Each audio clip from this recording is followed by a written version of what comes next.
On Wednesday, Ireland will assume the presidency of the European Union. It will be the eighth time Ireland has taken on the role since we joined the EEC in 1973. What this basically means is that EU governments will be meeting in Dublin, and Ireland will have to negotiate a common position between all 29 member states to get an agreement on future legislation. It's a pretty big deal, especially considering where we are right now. For example, you guys all know we have the crisis with Trump. We have the war in Ukraine. We have the Gaza genocide. We have the Iran crisis, the energy crisis, the climate crisis. It's a pretty important time. And while this is an opportunity for Ireland to sort of show off its soft power, I guess, there are also dangers that come with hosting the EU right now. That is, of course, Russia. The EU is basically funding the Ukraine war right now, ever since the United States cut aid to the Ukrainian government. And, we have a hybrid war pretty much with Russia all across Eastern Europe. You have drones coming over into Poland. You have missiles. I think a missile hit Romania. You have sabotage attacks. You have cyber attacks. Things are pretty intense.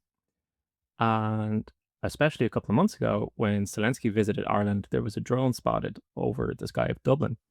Nobody knows where it really came from. Nothing really happened, but it did kind of show, hey, there's a defense issue here, right? There's a security issue. But as we all know, Irish defense is, well, it's not one of our strong suits. Let's put it like that. Our security is pretty much done, day to day stuff. Sure, we do that ourselves, okay. But Britain is pretty much the guarantor of Irish security in that they patrol our skies for us. We don't have jets. We only have one working naval ship right now. Well, we actually have four, but we only have one in practice because we're so short in staff. So obviously, with the presidency starting, we need help with carrying out security for it. And with that in mind, I wanted to read a journal article that I came across today for you guys. The title is French Air Defense Warship Takes Up Position to Protect Dublin During EU Presidency Events.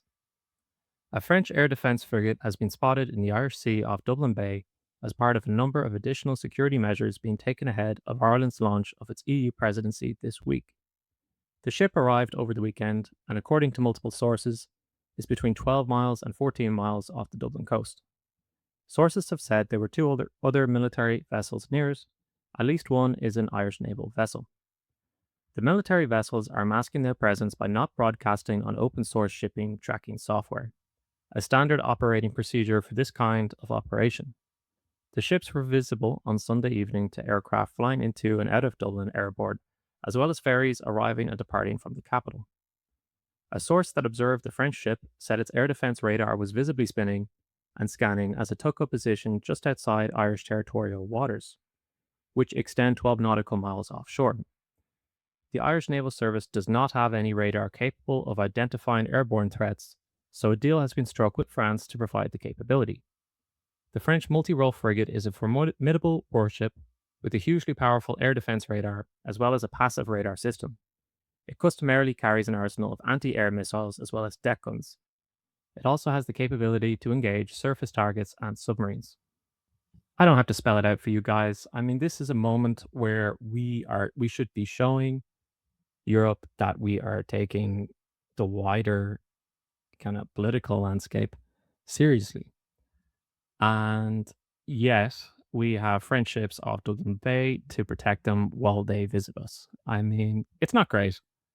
Now, so what can we do? Well, the Irish government is putting more money into defense. We've purchased some jets, for example, that are going to arrive in the next couple of years. We've started to modernize our equipment, like I've already said, with French stuff.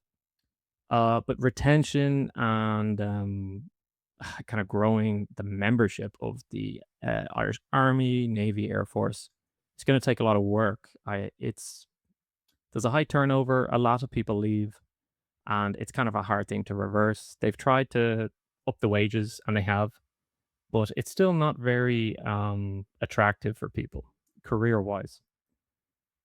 The funny thing is, defense issues are just like not talked about it at all in Ireland. Nobody particularly cares about it.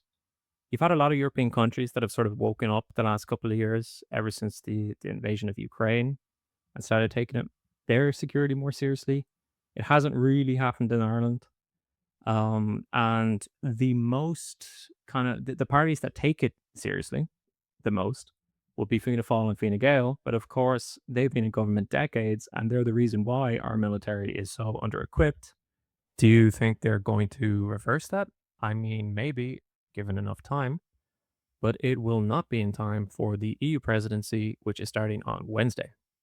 So already getting off to a slightly embarrassing start.